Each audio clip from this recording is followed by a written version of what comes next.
That night, Tadanori called Edward to recommend Moroha for an S-rank designation.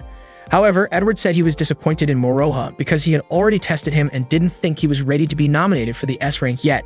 It turned out the person who had attacked Moroha was actually Angela, and her intention was to test him.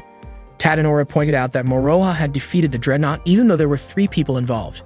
Edward suspected the other 2 must have been just as powerful. The next day, when Moroha returned to his room, he was surprised to find Maya there. She told him that starting that day, they would be roommates. Maya asked him to think of her as a soft body pillow. Moroha was clearly shocked and asked her to go back to the principal's office, but Maya said that the decision had already been approved by Mari. Moroha found it hard to believe, but that night, they ended up sharing the same bed. Moroha felt uneasy, wondering if that kind of situation was even okay. The next morning at breakfast, Tadanori told Shizuno that she had been chosen to work overseas because the headquarters in England didn't have enough dark mages. Tadanori believed they would be glad to have a student who had defeated a metaphysical. Shizuno immediately rejected the idea, but Tadanori said that the decision had already been made by her family. That morning, Shizuno walked to school looking downcast. Moroha, along with Satsuki and Maya, greeted her. Satsuki, annoyed, told Shizuno that Maya had become Moroha's roommate. Maya hoped Shizuno could accept her, and she grabbed onto Moroha's arm. Shizuno asked Moroha to explain what was going on, but he said he didn't understand anything either. During lunch break, Moroha and his friends were eating together when Satsuki commented that their lunches were not fancy enough. She showed off the sandwiches she made. Maya responded by saying that onigiri were also delicious. At that moment, Shizuno was eating curry bread and offered some to Moroha by feeding it to him, which annoyed Satsuki. Satsuki questioned why Moroha could do something like that in front of his little sister and called him unfaithful. She reminded everyone that in their past life, Moroha used to feed her every day and was always kind to her. Moroha then fed Satsuki too, and she didn't even mind if he kissed her while her eyes were closed. That afternoon, Shizuno parted ways with Moroha and the others and quietly watched them as they joked around together. While taking a bath later that evening, Shizuno admitted to herself that she was jealous of Satsuki for being able to call Moroha big brother and for being spoiled by him. Shizuno, on the other hand, was not treated the same way. She wondered why things always turned out that way for her and eventually broke down in tears. The next day at school, Satsuki told Moroha that she had already talked with the principal about becoming his roommate, arguing that she was his little sister in their past life. But the principal had rejected the request. She asked Moroha not to think of Maya as his sister. Satsuki also found it strange that Shizuno didn't show up at school and hadn't contacted any of them. Then Maya suddenly walked into the classroom. That same day, Edward visited Shizuno's home. He was surprised that she was willing to go abroad. Tadanori told him that Shizuno wouldn't turn down an offer from Edward. Not long after, the Urashibara family's butler informed Tadanori that head Shimon was on the phone and wanted to speak with Shizuno. Tadanori told her to take the call. To her surprise, the caller turned out to be Moroha, who asked her what was going on. Shizuno claimed she had the flu, but Moroha could tell she was lying. He warned her that if she didn't tell him the truth, he would come over. Shizuno finally admitted that she was going to study in England. Moroha was shocked by how sudden that decision was. He told her he would support her if it was truly what she wanted, but he also knew it wasn't. Moroha asked her to ignore what Tadanori had said. At that moment, Shizuno remembered how in her past life she had been subjected to cruelty. Because of her ties to the Urashibara family, she felt like she had no choice but to obey. Upon hearing that, Moroha punched the phone and declared that no chains could ever bind human freedom. Hearing his words, Shizuno was moved. Even without her memories, Moroha was saying the exact same thing Shusora had once said in their past life. Shizuno told Moroha not to worry about her, assuring him that she would be just fine. She quickly ended the call and tried to hold back her tears. Meanwhile, Edward mentioned that he planned to appoint Shizuno as the head of the department after she graduated. Hearing this, Tadanori felt genuinely happy. Edward admitted he believed Tadanori would feel lonely without Shizuno, but Tadanori asked him not to worry about it. Not long after, Butler informed Tadanori that Moroha had arrived at their house, but Tadanori told him to just send the boy away. Suddenly, Moroha broke into Shizuno's house and Shizuno was shocked to see him there. Moroha said he would break in again if she ever lied to him. Tadanori was stunned that Moroha would damage property and force his way in. Moroha admitted that he had lost control. Edward asked what he intended to do, and Moroha said he came to warn Edward, someone who couldn't see what was right in front of him, and to call him out. Shizuno tried to stop Moroha from saying any more, but he went ahead and confessed that he was the one who defeated the metaphysical on his own. Tadanori asked if that meant Moroha was claiming to be rank S. Shizuno reminded everyone that being rank S came at the cost of personal freedom. Moroha said he understood that, and he was ready to face the consequences. Shizuno was confused as to why Moroha would go that far for her. Moroha replied that he did it because of her, that she was the reason he could do any of it. Shizuno broke down in tears, overwhelmed with emotion. She and Moroha had already died once before, yet here they were, reunited. Compared to that, studying abroad was no big deal. Moroha said that because he had no memories of their past life together, Shizuno now meant everything to him, and he could not bear to be separated from her. He asked Shizuno to speak honestly about how she truly felt. Crying, Shizuno said that she wanted to be with Moroha in their past life, in this life, and in the life to come. Moroha asked her to come to him, and Shizuno ran into his arms. In that moment, she felt as if the chains that had bound her for so long were finally broken. She wept uncontrollably in his embrace. Tadanori suspected that Moroha was going to take Shizuno away. Moroha cheekily stuck out his tongue at Tadanori before leaping out the window, carrying Shizuno in his arms. Meanwhile, Maya and Satsuki had already arrived with a car to pick them up. They all quickly made their getaway. Shizuno felt so happy to finally break free from everything that had held her down. Tadanori pleaded with Edward to bring Shizuno back, but Edward said he had no interest in getting involved in internal affairs. Still, Tadanori, as the head of the Japan branch, begged him to reconsider. As the car driven by Maya sped down the road, one of the tires was suddenly punctured by a knife thrown straight at it. The vehicle lost control instantly. Moroha used his magic to summon chains that wrapped around the car, stopping it from going off the road. The car spun around before coming to a full stop, held in place by the chains. It turned out that Angela was the one who had thrown the knife. Moroha quickly recognized her as the one who had attacked him before. Edward showed up and demanded that Moroha return Shizuno to him, but Moroha refused. Edward argued that if Moroha had truly defeated the metaphysical on his own, then there would be no reason for Shizuno to study abroad. Moroha challenged Edward, saying he would prove it to him by defeating him in a fight. Edward gladly accepted the duel. Satsuki immediately activated her planaria, followed by Shizuno and Moroha. Moroha summoned his weapon named Sarakia. Edward admired the sword but confidently claimed that his own weapon would leave Moroha in pieces. Edward drew his massive sword and immediately launched an attack at Moroha. Moroha met his strike head-on and the two clashed in a fierce sword fight. Moroha quickly cast his Taihaku technique, but it still wasn't strong enough to defeat Edward. Seizing the opportunity, Edward pierced Moroha with his blade. Meanwhile, Angela charged at Satsuki and Shizuno. With just a single strike, she managed to knock Satsuki down. However, Satsuki refused to give up and quickly got back on her feet. As Angela prepared to deliver a finishing blow, Shizuno cast Freezing Shade, freezing the surrounding area in order to stop Angela's attack. At the same time, Maya ran up the hill. Moroha was still locked in battle with Edward. He attempted to use his Freeze Blade spell, but Edward effortlessly blocked it. Moroha was puzzled, trying to figure out what trick Edward had used. Edward explained that he had concentrated all the prana in his body into a single point known as Kinu. Then, using a technique called Kaugi, he shortened the time it took to move, allowing him to become untouchable for a few seconds, a state called Gyokuto. These two variations together were known as Kanatsu. Moroha thought that even if Edward could block his third stage attacks, using the fire element version of Gyokuto might be able to burn through. He began casting the spell, but Edward responded immediately with Hagen Kaugi, sending Moroha flying deep into the forest. Edward advised him to stop fighting, suggesting it was time to walk away from the battle. While recovering in the forest, Moroha set up a Field of Dreams, a spell that helped heal injuries, similar to the one used at school. Maya encouraged him, saying he could now fight without worrying about protecting anyone else. Grateful, Moroha thanked her, now ready to go all out. Moroha began casting again. Edward moved in to attack, but it turned out to be a trap, a dark magic technique. Moroha launched his Yin-Yang Kurakara strike, shattering Edward's sword in an instant. However, Edward revealed he had a second pendant. Activating his Jinrei Augustin, his body was covered in armor and a shield, making him look like a fully armored warrior. Meanwhile, Angela was still fighting Satsuki and Shizuno. Her attack came to a halt when she heard a loud explosion coming from the hill. Confused, she paused to understand what was going on. Back in the battle, Moroha kept attacking Edward using both fire and freeze blade spells, but none of them could penetrate the armor. Edward had become nearly invincible, blocking all of Moroha's sword swings with ease. Moroha attacked from every direction, but it still wasn't enough to bring him down. Eventually, Moroha managed to crack the helmet protecting Edward's head. Edward complimented him, impressed by his strength. Edward then chased after Moroha, trying to land a decisive hit. Moroha dodged, trying to think of a strategy to finally defeat him. That's when memories of his past life with Shizuno came rushing back, remembering how he had once saved her from slavery and how she had chosen to stay by his side even when the whole world turned against them.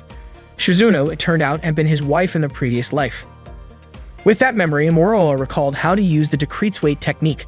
He leaped into the air and began chanting the 8th stage of dark magic. Edward was thrilled, looking forward to the moment of glory. Angela was shocked to learn that someone besides the Russian prince could wield such a spell. Shizuno, on the other hand, was confident the battle wasn't over. Moroha was casting a forbidden incantation. As Moroha completed the spell, a white dragon appeared and began to freeze the area around them.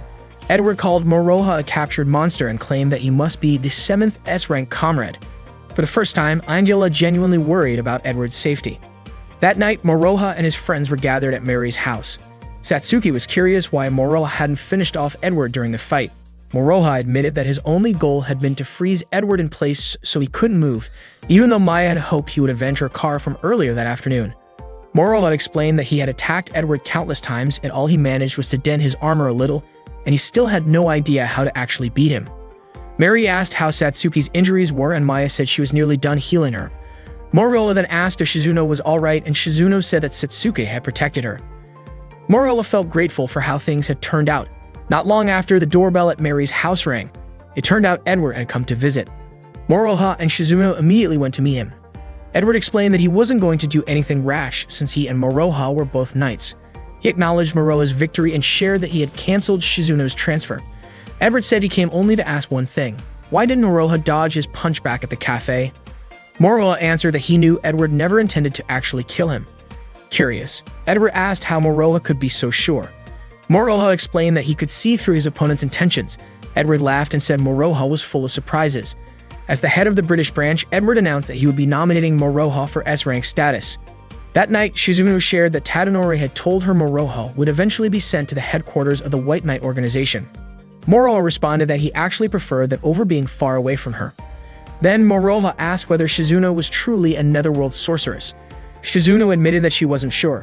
She said she wasn't pretending, she simply couldn't express it the same way Satsuki could. What she really wanted was for Moroha to remember her. In their past life, Moroha had set Shizuno free because to him, no chain in that world could bind a person's freedom. Shizuno said that because Moroha was the one who freed her, he now had a responsibility to stay with her. She hoped he wouldn't let go, not until death and even beyond into the next life. Shizuno hugged Moroha and told him that he was the one who had bound her, both in their past life and in the present. To her, that bond was Moroha's way of making things right. Almost a month after the Edward incident, Akan Academy was finally entering summer vacation. Jin announced that the summer camp would be held on a small island in Yamaguchi Prefecture. Satsuki had no idea what they were supposed to do during the camp. Suddenly, one of the students, Takiko, who served as vice captain, lightly touched Moroha's back and asked him to go shopping for swimsuits with her after school.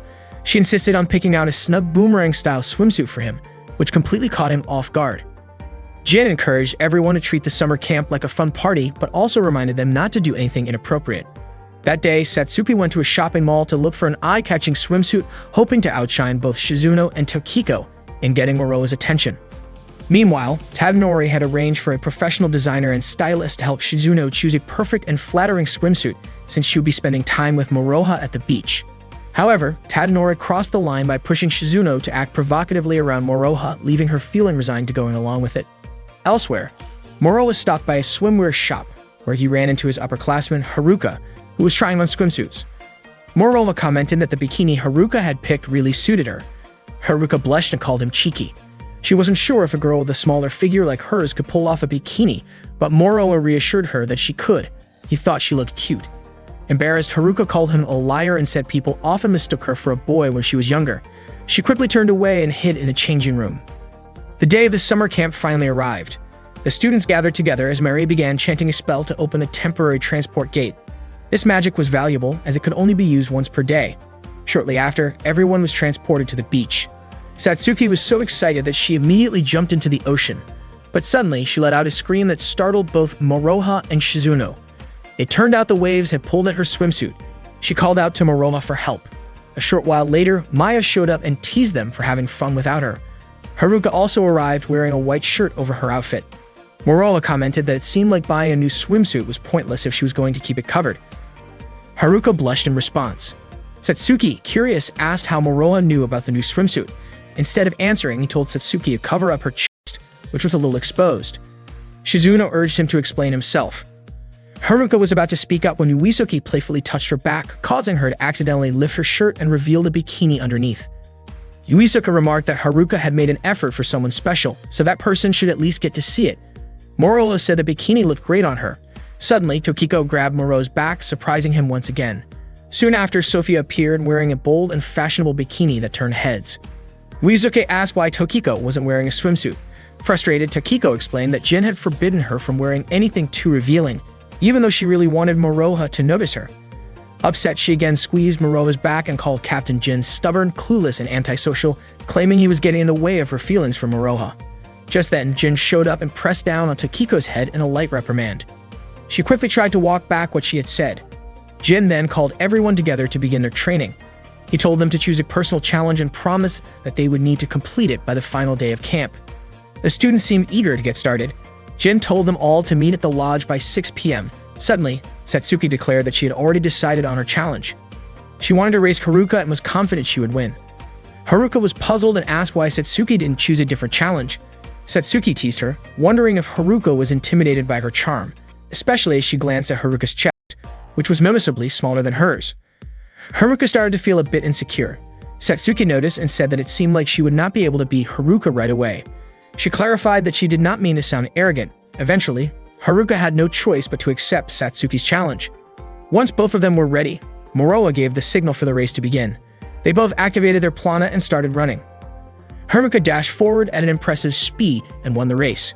Satsuki reached the finish line shortly after, visibly exhausted. Not satisfied with the outcome, she asked for a rematch. She pushed herself to the limit, but Haruka still managed to pass her effortlessly. It became clear that Satsuki was no match for Haruka when it came to speed. Uesuke commented that both of them looked very fired up. Shizuno remarked that Satsuki did not know her limits, while Maya was convinced Satsuki had no chance of beating Haruka and was simply pushing herself too hard. Suddenly, Moroha's phone rang. It was Edward calling him. He addressed Moroha as Jack, saying he gave him that nickname because Moroha was full of surprises like a jackpot. Edward pointed out how lucky Moroha was while Edward was stuck in a meeting. Moroha was out enjoying a vacation with a bunch of girls. Moroha was surprised Edward knew about the trip, and Edward explained that he had talked with Mari about the Six Heads meeting that involved Moroha. Edward asked if Moroha was curious about what was discussed, but Moroha was not interested and quickly hung up the call. Edward immediately called again. Afterward, Moroha returned to his friends. Shizuno asked who had just called, and Moroha explained that Edward wanted to nominate him for Shizuno's rank, but apparently the Lightning Emperor from Russia strongly opposed the idea. Maya mentioned that this could be dangerous. Mari had once told her the Lightning Emperor was not someone to take lightly. Shizuno realized that she was the one who had unintentionally revealed Moroha's strength to Edward. However, Moroha reassured her that it was not her fault. Meanwhile, Satsuki looked completely worn out after several rounds of racing with Haruka. Haruka asked if she was okay, and Satsuki responded that she was fine. That same day, Mary was traveling when she received a call from Maya, who wanted to update her on the summer vacation trip with their friends.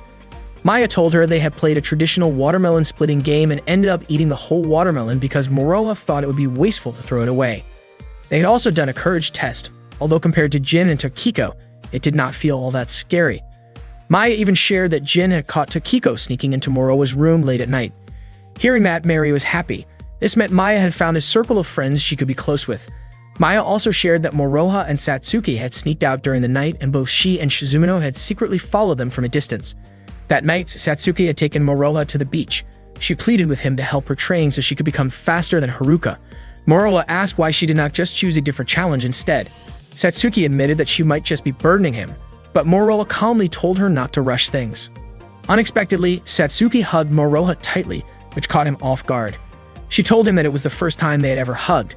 At that moment, Moroha suddenly remembered something from his past life. He used to always fight and left Sarasaha behind because Flaga did not want his younger sister to be on the battlefield. He knew Sarasa's hidden talents would awaken in a real combat situation. Because of that, Moroha advised Satsuki to stop challenging Haruka, since Haruka was a natural when it came to speed. She had simply refined her Jin Sokatsu ability. Trying to surpass Haruka in speed would only hurt her pride. Moroha suggested that instead of chasing someone else's strength, Satsuki should work on developing her own unique abilities. Up until now, Haruka had always been Moroha's sparring partner because no one else could match her speed. That was why Satsuki wanted to surpass Haruka, so she could become Moroha's new training partner. After hearing that, Moroha finally agreed to help her train. Overwhelmed with gratitude, Satsuki hugged him again and thanked him. Moroha was traveling together with Ando, the head of the Japan branch. Ando asked Mari to use her transport ability to take them to London once they arrived at the headquarters. They talked about how most of the saviors from other countries would be called to Tokyo, since the branch leaders were busy. It seemed that only the students ranked A and B had not yet been summoned. That afternoon, the students who were on summer break were enjoying a barbecue party. Their friends praised Satsuki's incredible grilling skills. Haruka was curious about how long Satsuki had been practicing barbecue. It turned out that Satsuki had practiced for a long time because she wanted Moroha to enjoy her delicious cooking. Uesuga told Moroha that he was pretty sure Mary was currently in a meeting with the six heads discussing Moroha. Suddenly, Kamikichi showed up and mentioned that Moroha's promotion to S rank might be cancelled. Because of that, Kamikichi asked Moroha to become his subordinate since Moroha was his junior at that time. Unfortunately, Tokiko overheard this and said that Kamikichi hadn't even attended last year's camp and hadn't become a reserve squad member yet. Kamikichi immediately hung his head, clearly embarrassed by her words. Then Tokiko playfully poked Moroha's back with a corn cob, causing him to shout. She asked him to sunbathe with her the next day and promised to apply lotion all over his body. Satsuki was surprised and asked if Tokiko was planning to have Moroha apply sunscreen on her. Tokiko said that applying sunscreen was outdated and what she really wanted was a lotion for skincare and maturity. Hearing this, Satsuki, Haruka, and Maya were all shocked. Moroha wondered what exactly was going through Tokiko's mind. Tokiko poked Moroha again, this time on his lower back with a corn cob. She admitted that she had been thinking about mischievous things. She continued teasing Moroha, saying she wanted healthy and strong muscles. Then Tokiko sat down on Moroha and said his lower back muscles were high quality. She moved gently while murmuring playful and teasing words. Fortunately, Jin arrived shortly after and grabbed Tokiko's head, telling her to stop teasing Moroha. Tokiko cried out in surprise and discomfort. Jin informed everyone that they would have discipline training the next day, so he asked everyone to give their best effort. Tokiko complained that her head hurt as if it was about to split open. Sophia then teased her intentionally by joking that maybe her lower back muscles were sore. That night, Satsuki was accompanied by Moroha as they practiced running on the surface of the water. Moroha mentioned that Haruka could run hundreds of meters across the water without stopping. He advised Satsuki to act naturally by strengthening her determination and calming her mind. Satsuki tried again, but she fell. The training was still not enough for her because she wanted to be by Moroha's side. At that moment, Maya and Shizuno were watching from a distance. Shizuno decided to let Satsuki continue until she realized that her efforts might be in vain. Satsuki looked exhausted and Moroha encouraged her. She admitted to feeling something strange from the sea, but Moroha did not sense anything unusual. Satsuki guessed it was probably because she was shivering from the cold, so Moroha suggested they end their practice. The summer camp was only 2 days away, and that night the students held a fireworks celebration together. Maya really loved fireworks. It turned out that she had once been very scared because she didn't know which version of herself was real, the one from the past or the one in the present. Then Mary lit the fireworks and told Maya that both her past and present selves were still the same because she had the same soul and was the same person. Suddenly, Kamikichi appeared and asked everyone not to light fireworks without him. Tokiko immediately sat on Moroha's lap, while Satsuki shot fireworks at Kamikichi. Tokiko's conversation became too inappropriate, prompting Uesugi to reprimand her. Kamikichi jumped into the sea because his pants had caught fire. Satsuki then attacked Tokiko with fireworks, but her attack missed, so Tokiko chased after all of them. The fireworks supply started running low, so Kamikichi asked Moroha to go get more. While Moroha was walking, he met Shizuno dressed in a yukata. It turned out that Shizuno had insisted he dress properly as well. Moroha wanted to leave to get the fireworks, but Shizuno stopped him, saying that it was the perfect time for the two of them to be alone together. To make things more awkward, Shizuno admitted she wasn't wearing underwear under the yukata. At first, Moroha refused, but eventually he found a quiet spot for them to sit together. He apologized for not having much time to spend with Shizuno. She realized then that the camp was actually quite enjoyable. Moroha even said he wanted to bring his family camping sometime, and Shizuno expressed that she wanted Moroha to bring her along because she wanted to be introduced to his family. Moroha was surprised to hear that. Moroha and Shizuno enjoyed watching the scattered fireworks. Tomorrow would be the last day of the camp, and they wanted to make the most of it by having fun. As the night grew deeper, the atmosphere became livelier with the bursts of fireworks. Shizuno leaned on Moroha's shoulder. The fireworks shone brightly at night before burning out, as if the days of summer were passing by too quickly. That day, the six heads held a meeting to discuss the proposal of promoting Moroha to S rank. Edward asked everyone to share their opinions on the matter. Vasilisa, the head of the Russian branch, opposed the idea. Charles, who represented France, agreed with Vasilisa. On the other hand, Ando, the head of the Japanese branch, supported the proposal, saying that Moroha clearly had talent. Jixin, the representative from China, chose not to comment. Meanwhile, Arlene from the United States asked for data to measure Moroha's abilities. Edward responded by saying that Moroha was incredibly strong. He had defeated a 9-headed metaphysical in an instant and left no trace behind. However, Vasilisa dismissed that as nothing more than an exaggerated tale. Charles questioned why Edward expected them to accept everything without any solid evidence, and Arlene expressed her disagreement as well. While the meeting was still in progress, Ando suddenly sensed something. It turned out that a metaphysical was approaching. Sure enough, it emerged from the sea, a massive creature with crab-like pincers. Security forces monitored its movements from a helicopter. The metaphysical was reported to be 300 meters long. It was even more dangerous than a Dreadnought class, and after a quick assessment, it was classified as a Fortress class. Students watched its movement through the monitors, and at that moment, the Fortress was in Japanese waters, heading south. That meant it would likely pass through the coastal camping area and reach Honshu within an hour. If the Fortress class metaphysical were to make landfall, the result would be catastrophic. Haruka asked when reinforcements would arrive, but Jin revealed that the Japanese HQ had ordered a retreat. They were not allowed to engage without direct orders from Japan's leadership. At the time, Mary and the other 6 heads members were still in the UK. Shizuna looked visibly shaken, so Moroha gently held her hand to help her calm down. Maya reassured everyone by saying that Mary's transportal would bring Ando back quickly. Jin was confident the 6 heads would reach a decision soon. Satsuki asked if the students were really expected to obey the 6 heads' orders. Jin explained that the orders were absolute, and as the unit commander, he couldn't lead them into a pointless battle. Shortly after, a helicopter launched an attack at the fortress's leg. The students continued to monitor the situation, but still didn't know whether the creature was intelligent or just aggressive. Jin urged everyone to start packing and follow the evacuation order with the island residents. At that moment, Kamikichi complained about a stomachache and needed to see a doctor. Some students quickly got ready to leave, but Moroha instead invited Satsuki and Shizuno to prepare for a fight against the fortress. Meanwhile, Vasilisa laughed at Ando's opinion and told him not to move an inch from his seat. Arlene, confused by what she heard, couldn't understand why they were discussing something so irrational. She certainly didn't believe a group of strikers could take on a fortress class without the 6 heads on the front lines. Vasilisa closed Arlene's laptop and said that if there truly was an S-rank man over there, then there should be no problem. So there was no need for Ando to return to Japan. Charles agreed and swiftly put Ando to sleep using a neutralizing technique. Soon enough, Ando fell into a deep slumber.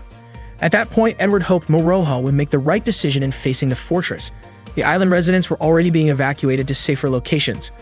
Moroha, together with Satsuki, Shizuno, and Maya, decided to stand up against the fortress.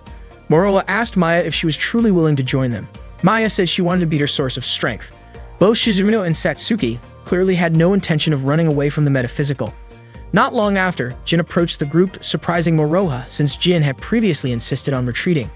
Jin explained that he was there not as a captain or an officer, but simply as Jin. He repeated the words Moroha once said. How could they call themselves Swords of Salvation if they couldn't even protect 2 girls? That question had stuck with him deeply. It turned out Jin wasn't the only one. Other students also came to join them, asking for permission to fight alongside Moroha. As usual, Tokiko playfully grabbed the back of Moroha and joked that his backside was her reason for joining the battle. Uesuke asked Jin for a final answer, but Jin insisted he was no longer acting as a captain. Tokiko told him to drop the formal attitude and just be himself.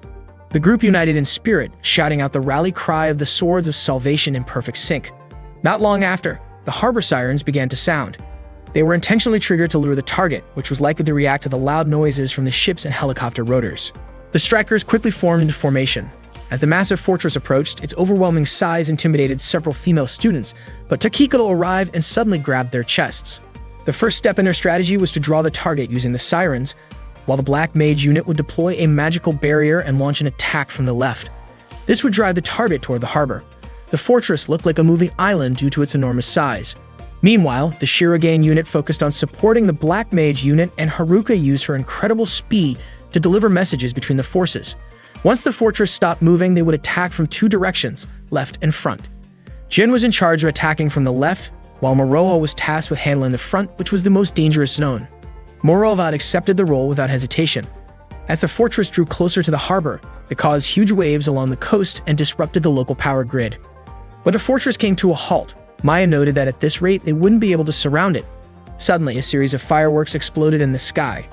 It was Kamikichi, known for his love of celebrations, who had fired them. He launched fireworks directly at the fortress, catching its attention. Moroha was baffled by what Kamikichi was doing. The fortress began moving toward Kamikichi. Its terrifying face caused Kamikichi to panic and run, but the fireworks in his backpack kept going off, drawing the fortress after him. At that moment, Jin gave the signal to the others to begin executing their battle plan. Unfortunately, Takanaka started losing confidence in fighting the fortress. Takiko quickly reminded him that he was already standing on the battlefield. Without hesitation, she grabbed his chest and made it clear to everyone else that no one was allowed to back down. She then rallied her troops to begin the operation. Shizuna began chanting her dreadful blizzard spell and froze the fortress's right leg. The other mages followed suit, combining their magic attacks. Their combined power managed to break one of the fortress's right legs. The students were overjoyed, but it was far too early to celebrate. The fortress continued moving, using its two massive pincers to drag itself forward. Unexpectedly, several insect-like monsters emerged from its body. Uesuke explained that it made sense for a giant insect-type creature to carry other insects within it. That was where the Shiragang unit came in to protect the Black Mage unit. Uesuke activated his plana and drew his bow to attack the enemies. The fortress pressed forward toward the residential area. Jin also activated his plana and pulled out his massive sword. He viewed the fortress as a personal challenge at this camp, something that could push him to match Moroha's strength. He leaped and swung himself toward the body of the fortress. Earlier during a training match, Jin had asked Moroha how to become as strong as he was. Moroha had replied that it was all about determination. Fired up with resolve, Jin managed to pierce a hole through the fortress's body. At that point, Moroha saw that all of his friends were executing their roles according to the operation plan. He quickly turned on a large sound system to blast loud music and attract the fortress's attention. Then he activated his plana and summoned his Saratiga sword. Moroha ran toward the fortress, leaped into the air, and used Black Gehenna combined with the yin element of Kurikara to strike. The attack successfully shattered one of the fortress's pincers. The other pincer swung toward Moroha, but he blocked it with his sword. The insect monsters continued swarming out of the fortress's body and attacked the strikers. Uesuke and Satsuki fought them back with their weapons. These creatures had razor-sharp stingers. One of them almost hit Satsuki, but Uesuke stabbed it with his spear in the nick of time. Sophia fought fiercely against the attacking insects. Suddenly, one of the creatures aimed its stinger at a striker. Without hesitation, Satsuki jumped in and sliced it cleanly in two. Meanwhile, while casting her spell, Takiko made an inappropriate remark about Moroha, which left Maya completely stunned by her choice of words. Jin kept slicing through fortress's body piece by piece. Haruka reported to Jin that the Dark Mage troops had successfully destroyed its left leg, and now they were launching attacks on its torso. At that point, Jin was simply waiting for Moroha to strike its head. But to his surprise, Fortress had multiple heads. Seeing how things had changed, Jin immediately told Haruka to halt all attacks and ordered the troops to retreat. Unfortunately, before they could pull back, Fortress let out a powerful sound wave. It was so intense that it caused the strikers' heads to ring and even neutralize their magical defenses. Jin struggled to endure the sound's vibrations while Moroha was still holding his position close to Fortress. Soon after, the sound wave stopped. Satsuki saw her teammates growing weak and collapsing from the impact. Despite everything, the strikers supported each other, trying to stay on their feet. The insect-like monsters started flying around again. Haruka ran over to the team and passed along an urgent message. They were all being ordered to fall back. At that moment, Satsuki remembered what Moroha had told her to stay calm no matter what. She asked Haruka to look after the others. Then she grabbed her sword, activated her plana, and dashed forward at full speed, slashing through the flying monsters with determination. Haruka was shocked by the strength of the plana radiating from Satsuki. Satsuki made up her mind she would protect her friends until Moroha arrived. Meanwhile, Moroha was about to attack Fortress when Haruka reached him. She told him that Satsuki was going wild, pushing herself with the same kind of intensity as Moroha and Jin. Realizing Satsuki might be in danger, Moroha told Haruka to run as far as she could. He needed to defeat Fortress himself. Haruka doubted it would be that easy, but Moroha was determined. He leaped onto Fortress's body knowing he had to take it down before it reached Satsuki. But even then, he wasn't sure how. Regular attacks weren't going to cut it. Suddenly, memories from his past life came rushing back. Moroha made a swift cut with his sword and dashed around Fortress's body, drawing a long trail with his blade. Haruka called out, warning him that his attacks looked too weak to bring Fortress down. But Moroha believed it would be enough. He asked Haruka again to leave. Haruka refused. She wanted to protect Moroha and continue fighting off the monsters coming their way. Moroha thanked her for staying. At the same time, the other strikers were being evacuated to Maya's protective shelter, but Satsuki insisted on fighting the insect monsters on her own. Not long after, Moroha called out to her, urging her to retreat with the others. But by then, Satsuki was completely exhausted and unconscious. Moroha grew worried, but Haruka ran over to help her. Haruka supported Satsuki, impressed by just how fast she had moved earlier. With all the strikers now safely evacuated and taking cover, Moroha knew it was up to him. Once he connected the cuts he had made earlier, he channeled his technique into the path of those strikes. The cuts formed a magical incantation, and with it, a massive explosion erupted. At the same time, Ando woke up from his sleep and was stunned to see that the strikers had actually managed to defeat Fortress. He felt incredibly proud of them. Arlie commented that there was no doubt anymore. Moroha really did belong in the S rank. However, Charles and Vasilisa didn't look too happy about that. Edward brought up his earlier suggestion, adding that while Moroha's powers had finally awakened, he still had a lot to learn. So they planned to treat him with special consideration until he graduated. Back on the battlefield, the injured strikers were starting to receive healing. Moroha and Satsuki sat by the beach. Moroha said he was completely worn out. Hearing that, Satsuki gently laid Moroha's head on her lap. Moroha asked if Satsuki's leg was still hurt. Shizuno showed up, saying she felt better now thanks to Maya's treatment. She playfully suggested they do something more relaxing. Shizuno pulled Moroha toward her and hugged him. Satsuki didn't like that and pulled him back. The two of them began playfully fighting over Moroha while he could only sit there helplessly. Suddenly, the rest of their friends joined them, all offering their thanks for Moroha and the others' teamwork. Uesuke also thanked Maya for providing medical support. Kamekichi excitedly asked what everyone thought of his performance earlier. Moroha asked what happened after Kamekichi was chased by Fortress. Apparently, Kamekichi had launched a lightning attack but passed out right after. Tokiko praised Satsuki for saving the Dark Mages and encouraged her to rest. Then, in a teasing tone, Tokiko offered to hold Moroha in her place. Jin quickly stepped in to stop her. The waves came and went like a gentle lullaby. As everyone started to unwind, Maya silently prayed that the strikers would be ready for whatever came next. She also hoped they could all sleep peacefully, at least for tonight. That day, Moroha met a female exchange student from Russia for the first time. He had come to see her because of a message in a love letter. Earlier, when he opened his locker, he found the letter inside. Curious, he opened it right away. The letter said the sender wanted to talk to him and would be waiting at Stadium 1, asking him to come immediately. When he arrived and met the girl, Moroha quickly realized that the letter was likely a setup to lure him out. However, the girl told him it wasn't a trick at all. She genuinely fell in love with him at first sight. Moroha was surprised and told her that sending a love letter and suddenly confessing feelings like that wasn't okay. But she explained that according to a reliable source in Japan, confessing your love behind the stadium after giving someone a love letter usually works out. Moroha admitted that it was, in fact, a common tradition. Then she boldly asked him to start a romantic relationship with her. Moroha was confused by her straightforwardness and wondered what she was really after. She sincerely said she wanted them to be a couple and start dating. Moroha told her that he didn't really know her well enough to be in a relationship. Right after hearing that, she looked heartbroken and said she didn't want to live anymore because he had rejected her. Moroha panicked, realizing that she wasn't joking. She admitted that she had been under a lot of stress lately. Trying to calm her down, Moroha offered his hand and suggested they start by being friends. That same day, Moroha's class welcomed a new student.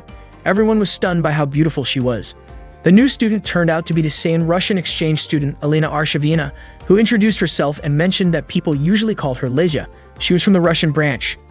Taro welcomed her and offered her a seat. Out of nowhere, Satsuki asked about Elena's last name, wondering why it didn't include her father's name. Elena explained that she didn't have parents. The name Arshavina came from the facility where she was raised. Satsuki apologized for asking. Elena then mentioned that she got a younger brother she cherished, so she wasn't completely alone. Not long after, Shizuno spoke up. She asked what Elena's true purpose was: investigation, headhunting, kidnapping, or even something worse. The questions shocked the whole class. Everyone started wondering what was going on with Shizuno. Taro quickly scolded her for the strange question. Elena calmly responded that her purpose was to get close to Moroha. The moment she said that, Satsuki shouted and ran up to her. There was no way she was going to let that happen. Elena seemed confused and asked why. She explained that she had already confessed her feelings to Moroha. Satsuki freaked out upon hearing that. Moroha's classmates were now even more curious. They were impressed by how direct Elena was. Some even commented on how assertive foreigners could be. Satsuki couldn't believe Elena was making moves on Moroha behind her back. She introduced herself as Moroha's little sister. Elena was surprised to hear that and said she was jealous. Moroha's little sister was just too cute. Satsuki blushed at the compliment, but Shizuno snapped her back to reality. Satsuki quickly told Elena that she wasn't looking for flattery.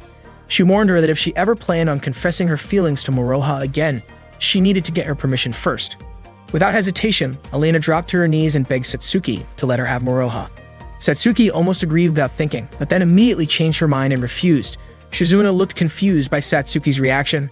She then asked Elena what she actually liked about Moroha. Elena replied that it was love at first sight. Satsuki said that wasn't a good enough answer. According to Shizuno, if Elena truly had feelings for Moroha, she should be able to explain why. Elena asked Shizuno what her reason was. Shizuno confidently said she liked everything about Moroha. but Elena argued that wasn't a proper answer either. Meanwhile, the other boys in the class grew even more jealous of Moroha, who was becoming more and more popular by the minute. Moroha, on the other hand, couldn't understand how things had gotten so chaotic so quickly. During a sparring session, Sophia went up against Yuisuke. Yuisuke managed to trap Sophia's leg with his flail, but as he tried to swing it again, Sophia's chest deflected the flail, causing Yuisuke to lose his balance and fall. Satsuki looked surprised while Moroha commented that Sophia must have used Kangatsu. Yuisuke couldn't believe he had been beaten by her. Sophia teased him, saying even a mosquito had a better sense of smell than he did. Satsuki praised Sophia for winning the match, but Kamakichi was confident that Yuisuke wouldn't go down that easily. Haruka asked Moroha if it was true that Elena had confessed to him. Moroha was confused about how Haruka found out, but Maya said the entire school already knew. Mary smiled and commented that being young was truly wonderful. According to her, differences in nationality and ethnicity wouldn't matter at that age. She encouraged Moroha and the others to be good friends with Elena. At that moment, Shizuno looked visibly displeased while Elena was seen watching them from a distance. Suddenly, Yuisuke triggered a trap in an attempt to counter Sophia. His move used a light-based technique called Kaikoku. Kamakichi cheered Yuisuke on. Sophia acknowledged that the trap was well crafted. She threw up her sword and used her Plana ability to shield herself as she calmly walked through the trap's range. Yuisuke pleaded with her to stop. Sophia initially thought Yuisuke was upset because he had failed to defeat her. However, she quickly realized that the trap had accidentally torn through her clothes. She looked down and noticed that she was completely exposed. Her classmates instinctively turned away or tried to shield her from view. Sophia quickly covered her chest and called Yuisuke a pervert. Then, in a reflex, she slapped him so hard that he was sent flying. Right then, Takiko showed up and without warning, groped Sophia's chest. Sophia was too stunned to react and simply froze. Takiko made a playful remark comparing Sophia to an actress from an adult-themed show. A few seconds later, Jin forcefully pulled Takiko away by the head, making her cry out in pain. Later that day after school, Elena approached Moroha. Satsuki immediately clung to Moroha's arm and asked Elena what business she had with him. Shizuno was confused as to why Elena had waited for Moroha. Then Elena, with total confidence, asked Moroha to go on a date with her the next day. Satsuki and Shizuno were both shocked to hear that. The next day, Moroha showed up at the meeting spot. It turned out that right after Elena's invitation, Satsuki had stepped in and insisted that if Elena was planning to go on a full-day date with him, then she and the others would tag along. Shizuno chose not to join because she had other plans and left on her own. Satsuki declared that she would protect Moroha. Meanwhile, Elena stated she wanted to prove she was the one most deserving to be Moroha's girlfriend. That comment made Satsuki extremely upset. So, Moroha waited alone until Elena finally arrived. She showed up wearing a cat-made outfit, something that was definitely eye-catching and drew attention from everyone nearby. She admitted she was late because she had trouble getting dressed by herself. Moroha asked why she was even wearing cat ears. Elena's face turned bright red from embarrassment. She asked if her outfit looked weird to Japanese people. Moroha didn't deny it. Feeling humiliated, Elena became flustered and admitted she was so stressed out she felt like disappearing. She was confused because she thought Japanese guys liked girls who dressed like that. She realized she had just embarrassed herself. Moroha asked where she even heard that kind of thing. Elena said she had been studying Japanese culture from a source she believed was reliable, just to become the kind of girl Moroha would like. Soon after, Satsuki called Moroha to let him know she couldn't make it to the date because she had to fill in and cook for some people. Moroha then told Elena that it would just be the two of them today. As they walked around, Elena clung tightly to his arm, which attracted a lot of attention. At one point, they stopped in front of a Whack-Donald restaurant. Elena admitted that she had never tried the food there before. Moroha invited Elena to enjoy some food together. She ate heartily, saying the taste was unfamiliar but really delicious. Whack-Donald was actually a popular fast food chain in Russia, but since she was always busy, she never had the chance to try it before. Curious, Moroha asked what the Russian branch of the academy was like. Elena explained that there wasn't really a school over there. In Russia, saviors were trained through military programs with intense training and earlier deployment into battle. Moroha told her he would love to take her out again sometime, hoping to show her some famous places. Elena then asked if he ever suspected that she might be an assassin from Russia. Moroha calmly asked if she was planning to kill him. Elena admitted that she had no such intention. She mentioned that Moroha reminded her of someone she used to know, someone very strict. It turned out she was talking about Edward, which caught Moroha completely off guard. That day, Shizuno had already called Angela twice for help. Angela seemed annoyed and jokingly called Shizuno troublemaker. Shizuno subtly hinted that the investigation would be difficult to proceed without support from her family, which eventually convinced Angela to help her out. Meanwhile, Moroha was taken by surprise when Elena suddenly kissed him while they were taking a photo together in a photo booth. Elena thought it was normal because, based on what she heard, people in Japan often pose like that in photo booth pictures. After that, they tried out other games. Morova invited her to play the claw machine, knowing the game was usually rigged to make it hard for players to win. But he managed to prove otherwise by winning a stuffed toy, which he happily gave to Elena as a gift, especially since she seemed to really want it. After spending some time at the arcade, the two of them went to see a movie about witches. During the movie, Elena unexpectedly sat on Morova's lap. Morova gently moved her to the seat beside him. She held his hand and rested her head on his shoulder, making him blush from surprise. Not quite knowing how to react, Morova stayed still. Elsewhere, Shizuno was asking Angela for any clues related to Elena. Hearing the name, Angela remembered something unsettling. Elena had once taken someone's life. Angela described her as dangerously unpredictable. Once the movie ended, Morova took Elena to a nearby park to relax. He bought her a drink, and while they sat together, he noticed a father and son playing catch nearby. It brought back memories of when he used to play catch with his uncle. Elena asked him why he didn't play with his father instead. Morova explained that his father had passed away when he was little, and so had his mother. He said that both of them had something in common. They had lost their parents. Still, Morova was grateful to have his uncle and aunt, and Elena still had her younger brother. Morova expressed his wish to meet Elena's brother someday, and Elena also said she'd love to meet Morova's uncle and aunt.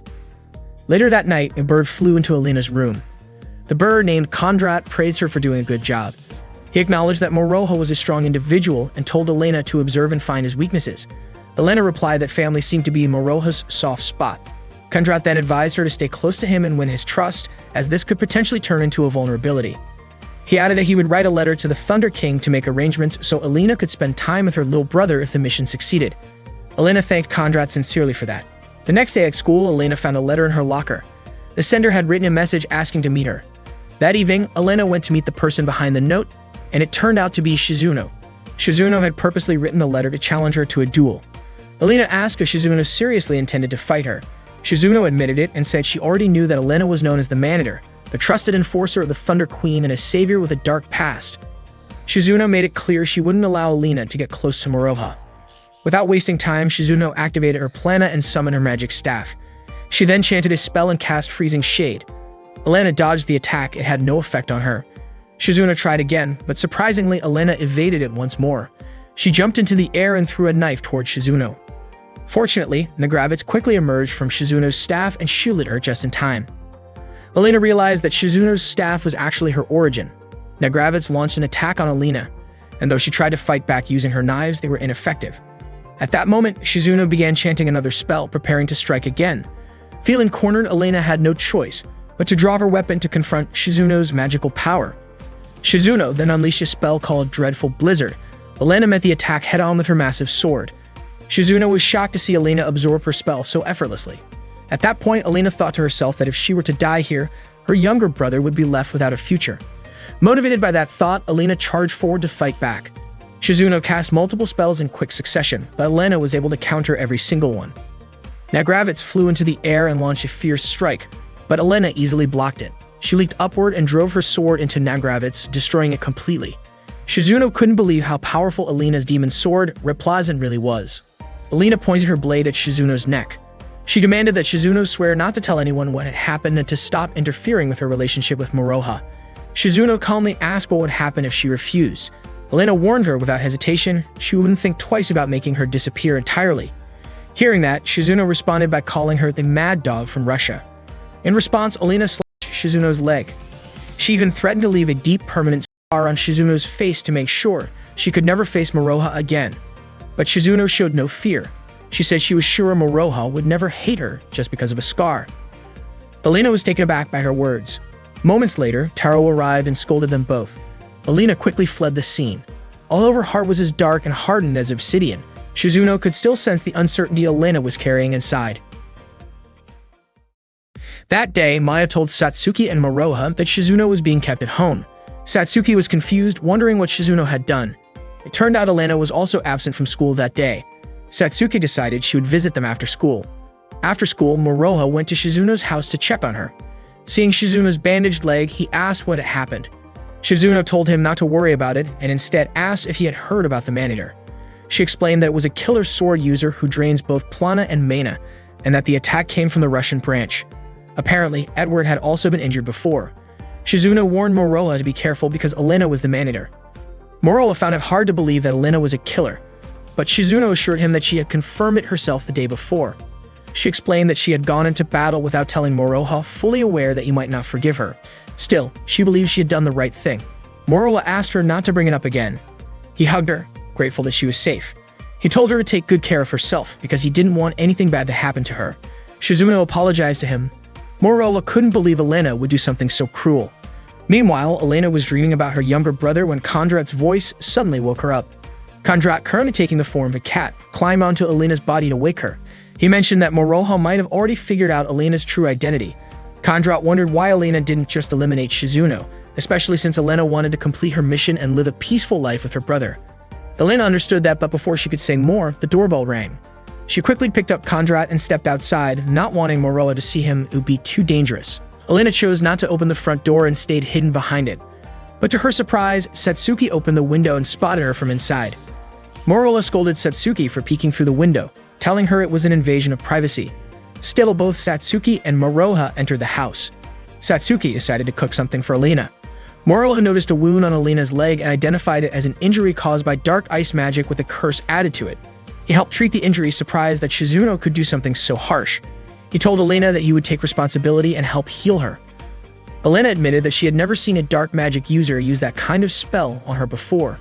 Soon after, Satsuki brought out the risotto she had made. Moroha offered to feed Elena, but Satsuki refused to let him feed another girl in front of her. Elena grew curious and asked if Moroha and Satsuki were real siblings. Moroha explained that they were siblings in a past life. Elena was surprised they had reincarnated at the same age, and Satsuki called it a miracle of love. Satsuki then offered the spoon to Elena herself. As Elena took a bite, she felt a sharp, spicy taste. She realized Satsuki had intentionally made the food extra spicy as a prank, revealing how much she disliked her. Satsuki quickly apologized to Elena. That night, Elena had another dream, this time about her childhood being abandoned as a baby. The nightmare brought her to tears. She woke up and saw Moroha sitting beside her bed, holding her hand. The next morning, Maya helped Elena wipe her body. Elena asked about Maya's relationship with Moroha. Maya casually answered that she was part of Moroha's future harem. At that time, Moroha was busy preparing breakfast for Elena. Meanwhile, Haruko was struggling in the kitchen. She cried while cutting onions and nearly caused a fire. After school, Satsuki made borscht for everyone. She believed Elena must be missing food from her homeland. Elena immediately tried the dish, and Satsuki was relieved to see how much she enjoyed it. Moroha told Elena to eat plenty and get lots of rest so she could recover quickly. Maya even offered to stay with Elena at night if she ever felt lonely. Moroha said that Maya was the cutest body pillow in the world, which made Satsuki upset, because that meant Moroha had been using Maya as a pillow while sleeping. That afternoon, Sophia came to visit Elena. She mentioned that she was thinking about joining the Japan branch after graduation and suggested that Elena consider it too. Elena imagined that it might be fun to join the Japan branch, but she said she could not betray her little brother. Sophia believed that over time, Elena would grow to like her friends at school and might want to stay in Japan. Elena started thinking that her mission had already failed. Not long after, Moroha arrived and Elena immediately walked up to him. Moroha reminded her not to push herself too hard. Elena then asked if he would teach her how to go on a proper date during the next vacation. Once Elena felt better, she and Moroha went out on a date. They rode the bus together. After getting some info from Angela, Shizuno called Satsuki and asked if Moroha had mentioned anything about going out that day. Satsuki sounded annoyed and said that Moroha was out on another date with Elena. Elena and Moroha visited a park. While they were walking, Moroha suddenly asked if Elena had planned to kill him that day. Elena immediately took off part of her outfit, which caught Moroha off guard. He quickly activated his plana and drew his sword, ready for battle. Elena confessed that she was a man-eater, and with a single swing of her demonic blade, she could eliminate anyone who stood against Russia. Moroha had not expected that Elena truly intended to kill him. A short while later, Satsuki and Shizuno arrived at the park. Shizuno told Moroha the truth about Elena, but Satsuki was not ready to believe that Elena was an assassin. Shizuno suggested they talk about it later because Satsuki needed to catch up quickly. To their surprise, Sophia was also at the park. She blocked their path, saying she would not let them through. Shizuno suspected that Sophia, who came from the US branch, wanted Moroha to defeat Elena. Satsuki told Shizuno to go after Moroha while she handled Sophia. When Sophia tried to stop Shizuno, Satsuki stepped in and challenged her to a duel. Meanwhile, Elena and Moroha were already fighting. Elena charged at Moroha with fierce strikes, leaving him with no choice but to stay on the defensive. He realized how strong she was. Her blade could even absorb plana. Moroha was knocked back and launched his Surenuk Ishi attack, but Elena blocked it effortlessly. He then understood just how powerful her demonic sword really was. Alina kept attacking, leaping in and slashing so fast that Moroha struggled to block. He knew he could not keep defending forever if he wanted to win. Moroha decided to use his Gorakitsu technique and tried to land a series of powerful strikes, but his prana was quickly drained, completely absorbed by Alina's weapon. Moroha was shocked that she could absorb his prana even without their swords touching. While he was slightly distracted, Alina kicked him in the chest. Moroha asked why she had not finished him off, even though eliminating him was her mission. At the same time, Satsuki was fighting Sophia. One of Satsuki's sword strikes tore Sophia's outfit. Sophia praised her, admitting that Satsuki had improved a lot over the summer. Satsuki said it was because she had been training seriously. Hearing that, Sophia drew her weapon, ready to fight at full strength. Back at the park, the battle between Moroha and Alina continued, now even taking place along a roller coaster track. Moroha kept blocking her attacks but could not find a way to counter. Alina was confused by how different Moroha was compared to other Shirogane, who usually relied heavily on prana for sword techniques. Moroha said that maybe his way never really works, so he had to rely on effort alone. Just then, memories from Moroha's past life came flooding back. He remembered a time when he fought alone against soldiers and managed to grow stronger because of it. At that moment, Alina launched another attack on Moroha with incredible speed. However, Moroha wasn't fooled by her afterimage and struck her body directly with his sword. Meanwhile, Satsuki was struggling to keep up with Sophia. It turned out that in her past life, Sophia had never been able to find a weapon that truly matched her abilities. Satsuki was stunned, wondering just how much prana Sophia actually possessed. Sophia relentlessly pressed her attacks, insisting that Satsuki had the potential to fight back. Just then, Satsuki remembered Moroha's words.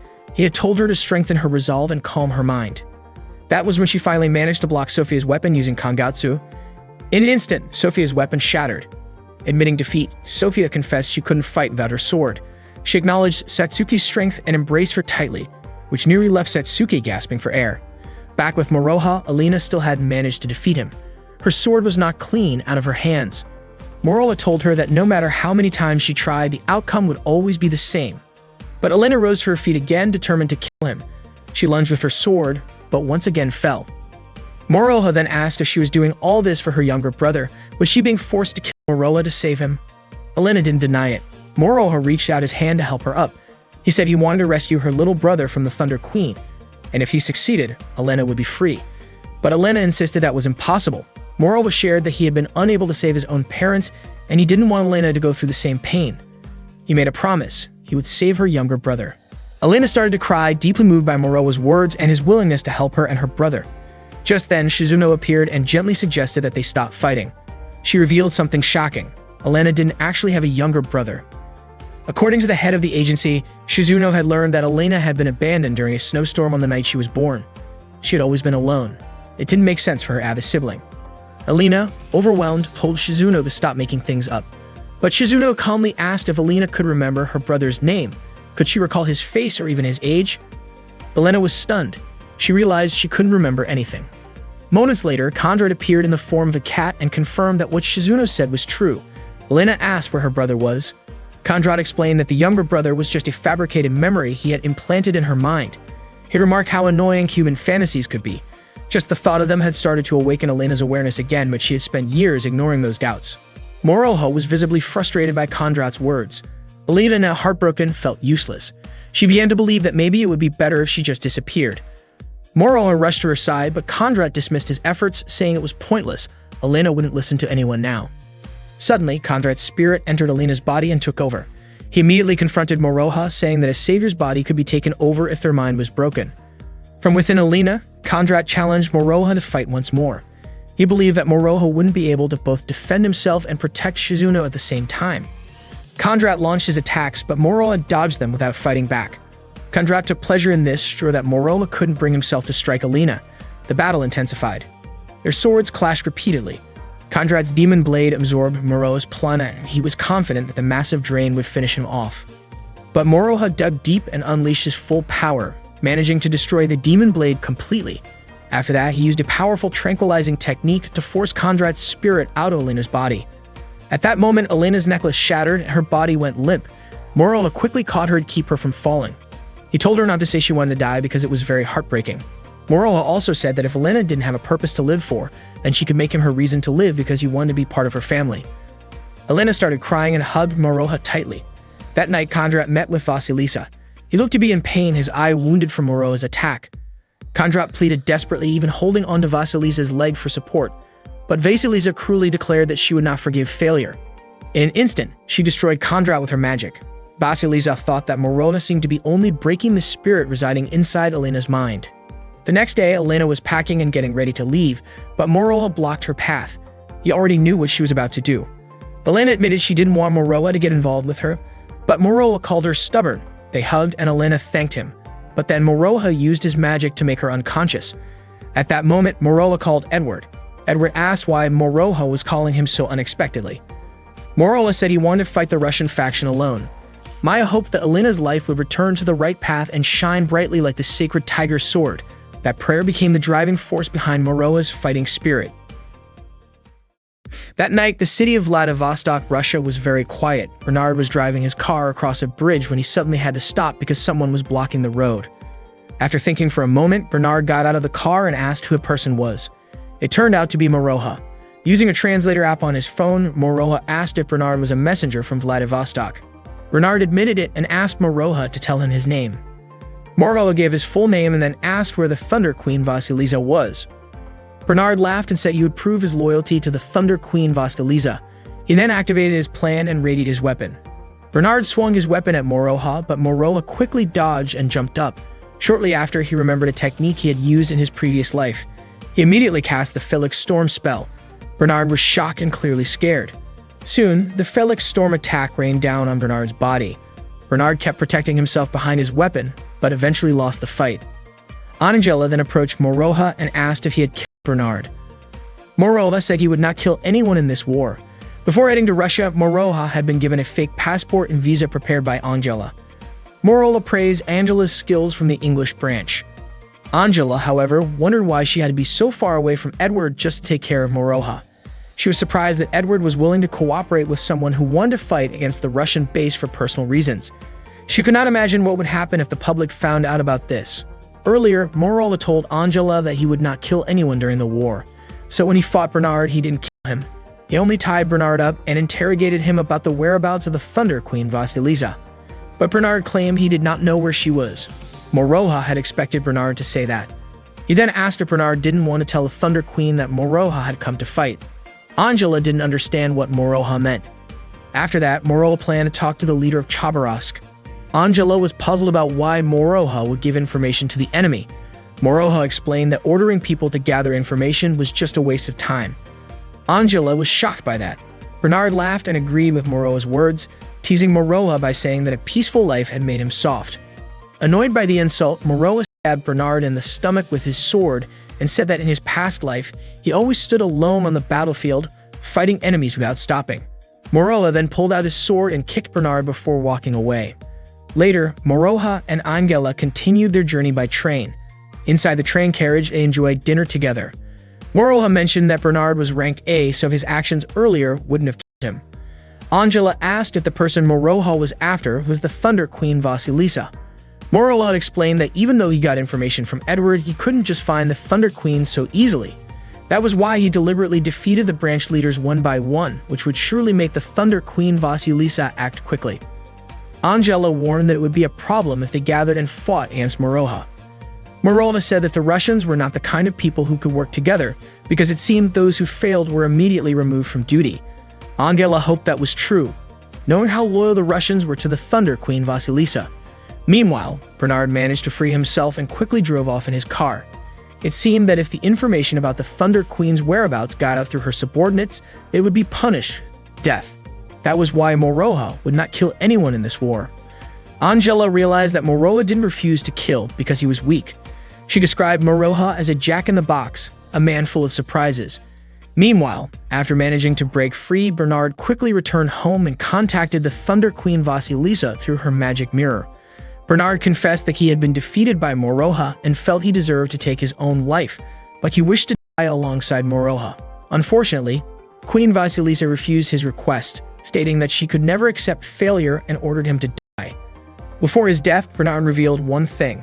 Moroha hadn't actually tried to kill him with his Thunderstorm Helix attack. The Thunder Queen laughed and called Bernard impressive for his loyalty. Bernard thanked her and prepared himself for the attack. Then Queen Vasilisa cast her Thunderbolt driving spell. Soon after, a dragon spewed fire at Bernard, knocking him down. Bernard acknowledged that this was the true power of Queen Vasilisa and was certain that Moroha would never be able to get close to her. He truly felt a final moment of peace before passing away. At the same time, Queen Vasilisa was with Kirsan, Katya, and Darko. Darko reported that Bernard had informed them Moroha intended to destroy Khabarovsk and asked what they should do.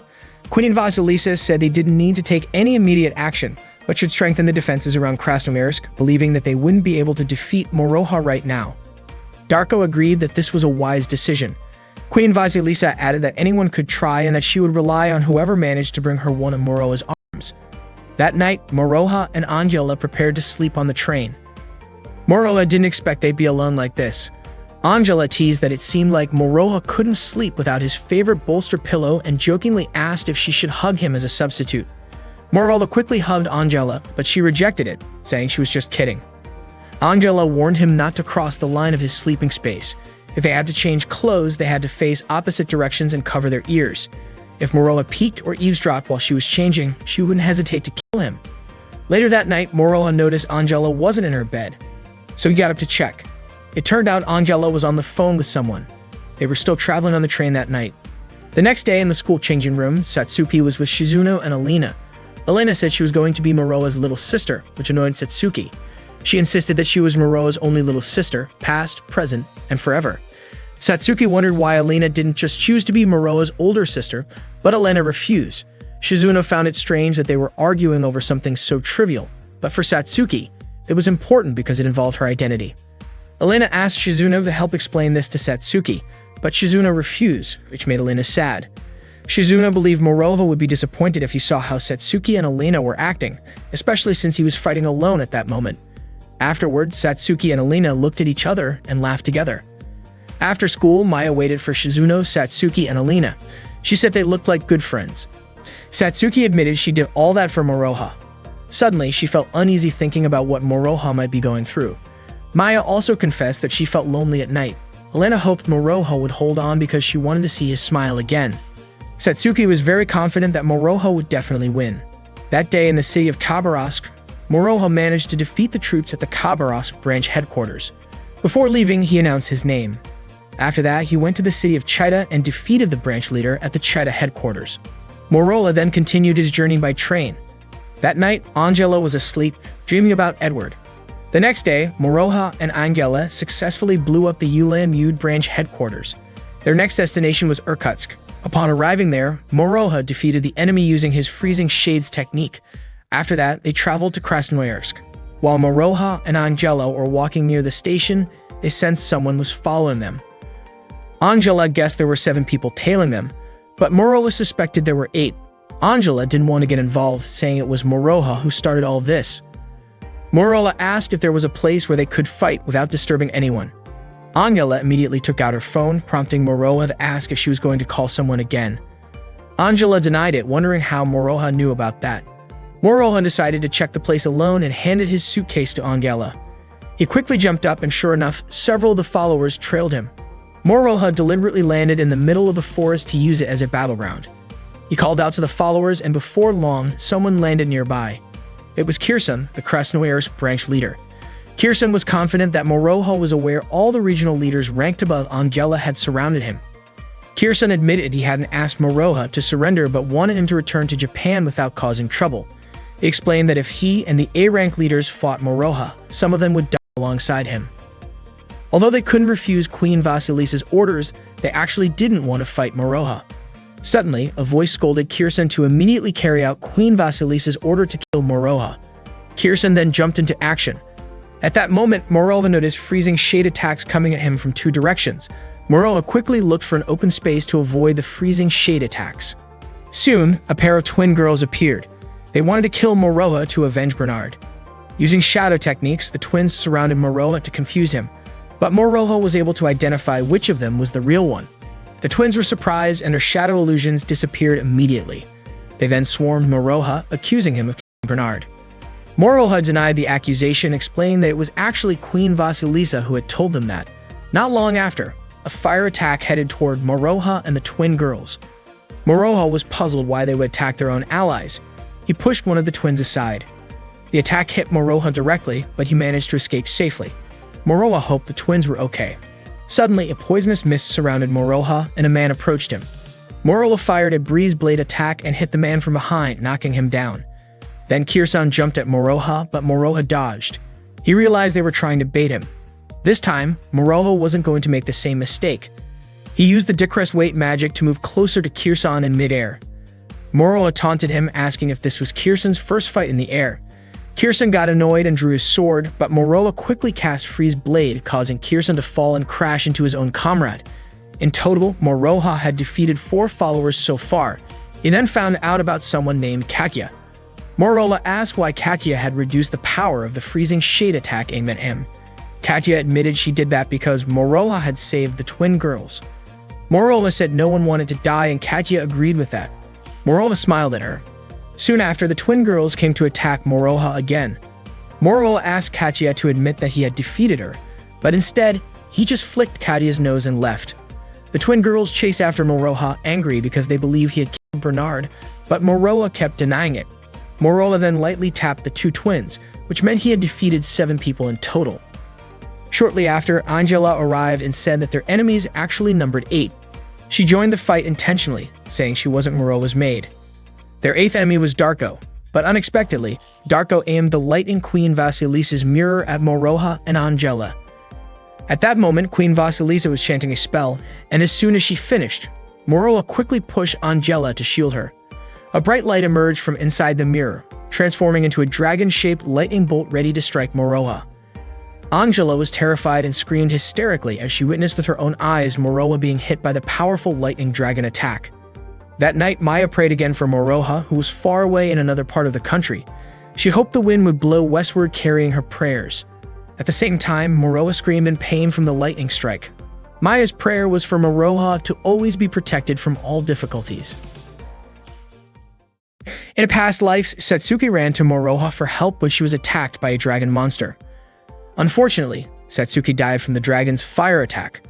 Moroha felt deep sadness and wished that the dragon monster would stop taking away everything precious to him. This incident appeared in Moroha's dream, causing him to suddenly wake up. When he opened his eyes, he was shocked to see a woman's chest right in front of him. Trying to stay calm, Moroha realized he was sharing a bed with Angela. She was holding him tightly, and both of them were without clothes. Moroha was startled as he looked around the room and glanced at Angela's body. She hugged him just like she might have hugged Edward before. Angela opened her eyes and saw Moroha awake. She was very happy and buried his face into her chest.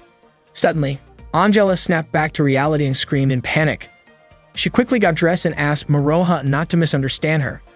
Angela explained that she did what she did to take care of him. She then shared what happened the night before. After Moroha was struck by lightning from Vasilisa, Angela broke Vasilisa's mirror and rushed to help Moroha. She carried him to safety but was confused about why she was so determined to save him, since he had been fighting on his own. Soon they arrived at a house where Angela decided to heal Moroha by pressing her body against his. After removing all her clothes, she held him tightly, hoping Moroha would open his eyes and regain consciousness. Angela felt grateful when she saw that Moroha was finally okay. Moroha smiled and thanked Angela, while Angela's face flushed from embarrassment because Moroha kept staring at her as she changed her clothes. Angela scolded him, calling him a pervert. Not long after, Katya arrived. She was shocked to find both Angela and Moroha without clothes. Moroha and Angela felt extremely embarrassed when Katya showed up.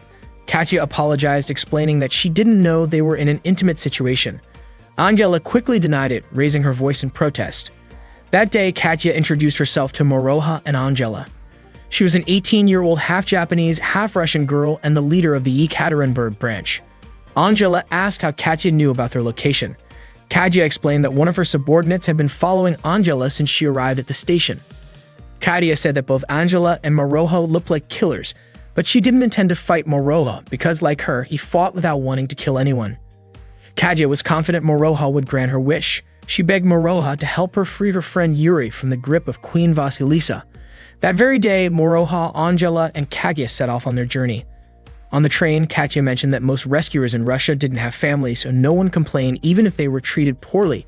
Meanwhile, Queen Vasilisa gathered unlucky children to pit against each other, and those who survived became her guards.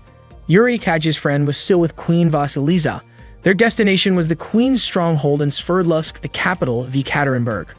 A little later, Angela made a phone call. Afterward, she and Moroha crossed paths inside the train car. Angela admitted she finally understood why Moroha refused to kill anyone during the war.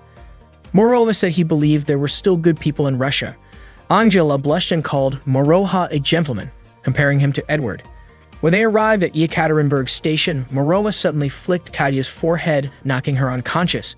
Angela asked if Moroha was sure about not inviting Katya along since she seemed like she could help. Moroha refused, saying Russia still needed Katya's services. Angela was surprised Moroha still cared about other countries. Moroha explained that fighting the conscience requires motivation. They started heading to their destination. Angela asked if Moroha was sure he didn't need his sword. Moroha didn't want anything to happen to Angela, but she said she could take care of herself. Still, Moroha asked her not to pretend to be strong, especially since Moroha wasn't sure he could fight Vasilisa while protecting others at the same time. Angela said she hated Moroha, but Moroha admitted that he actually liked her. Meanwhile, Darko was meeting with Queen Vasilisa. He told her that Moroha's weakness was his refusal to kill anyone he fought against. Darko said he came to Vasilisa not to escape, but because he had no other choice. However, the queen warned him that failure would not be forgiven, and Darko would face death without exception. Not long after, Queen Vasilisa's guards executed Darko. Then Queen Vasilisa went out to her palace balcony, where she saw Moroha standing below. She began to greet him with her lightning magic. As she finished casting her spell, suddenly the sky grew dark as thick clouds rolled in. Lightning flashed across the sky, leaving Moroha stunned by the sheer power Vasilisa wielded. The lightning magic Queen Vasilisa used was a level 13 dark art called Cruel Crusader. The lightning summoned an army of Raiju soldiers, lightning beasts, in overwhelming numbers. Moroha drew his Saratiga sword and charged at the Raiju immediately. Because the Raiju appeared in such huge numbers, Moroha found himself a bit overwhelmed. The lightning flashes kept producing new soldiers, as if they were endless. Moroha leaped up to destroy a lightning strike, but suddenly there were aerial troops above him. Using his swift moves, he continuously struck down the lightning soldiers with his sword, to the point that Queen Vasilisa thought it was an illusion. However, her guards explained that it wasn't a trick, but a military tactic.